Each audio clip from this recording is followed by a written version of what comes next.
Hello guys, it's me Elise, and in today's video I'll be teaching you how to fix your Google Maps not working on your iPhone.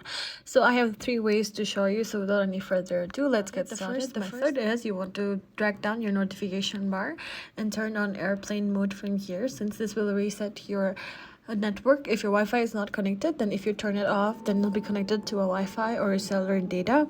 So the next method I want to show you is you can go to your settings page like this. Then you can go to general. Then what I want you to do is transfer or reset iPhone. Then you can click on reset. Then you want to reset your location and privacy.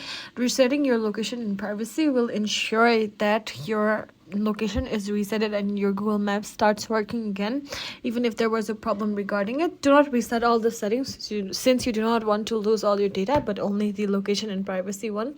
This is the second method, and the third method is you can check if your Google Maps is properly updated or not in the App Store. So go to your App Store and then search for, and if it's not updated properly, then there will come a button of updated and update your Google Maps, since this can also be a problem in some issues.